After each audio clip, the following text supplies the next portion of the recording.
Not here? Sorry? Have I gone to the wrong page? 174. So Colleen and Celeste aren't here yet. Geoffrey, Knight and... Oh, sorry, I thought you said they weren't here. Oh. Oh, are here. Sorry. I misunderstood. Geoffrey Knight. How do you work it out?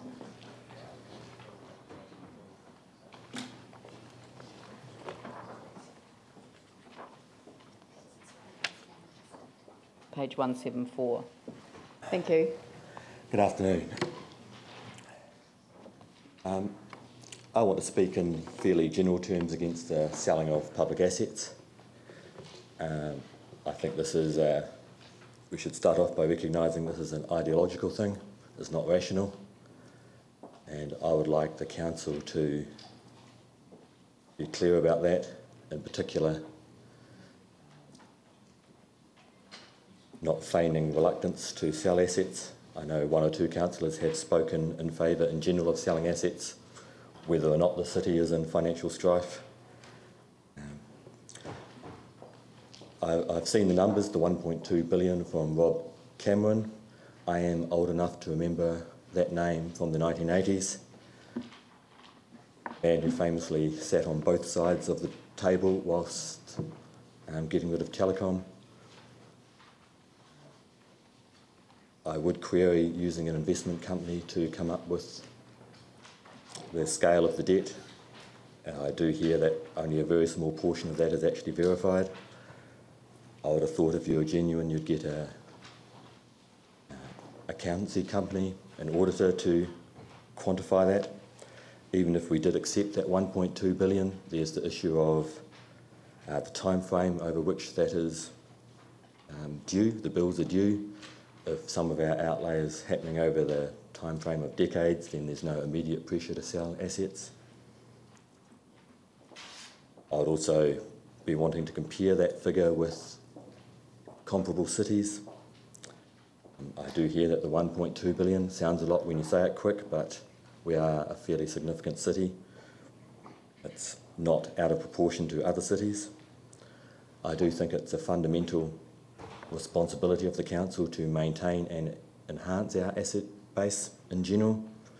I think that leads to numerous economic and social benefits, and not to be underestimated is the effect that has on democracy. It's pretty meaningless having the vote if the organisation you're voting for has no arms and legs to actually put anything into effect. I think to abdicate that responsibility can only increase cynicism and alienation and undermine democracy. I think Christchurch has had enough of that with the regional council, let alone the city council going the same way.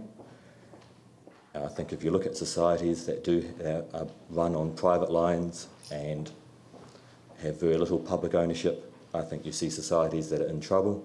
I'm thinking particularly at the moment of the United States, and I think you would be buying future trouble if you were to go down that road. I think another prime responsibility of the council is to look after the interests of the citizens, particularly the most vulnerable. I think you're losing the ability to control that once you get rid of the assets. I do think that the selling of assets is prioritising the wealthy, the interests of the wealthy. And as I've said in my written submission, I think that prioritising the needs of the wealthy, whether or not individual councillors benefit from that in any material way, is a form of corruption. It's not what the council is here for. I think I have heard some councillors putting in some work to come up with other plans. I realise it's a tough battle with the central government, but that's what you're here for. I think if you did take on that battle, you'd get a lot of public support. I think you should be applying some pressure the other way, not just kowtowing. The market ideology is the dominant ideology at the moment. It might not always be so, and I think you'd get a lot of public support if you stood up against it. I do think Christchurch has had a double whammy. with the earthquakes and with the national government being in power, I think it's really up to you to make sure that you're not making that a triple whammy. Christchurch is down and you shouldn't be kicking it. That leaves you 30 seconds to reply. Not reply, but ask questions. Yes, yes, please. Cheers, family. Does anyone have a question? No? Pretty clear? Pretty clear, thank you. Phil?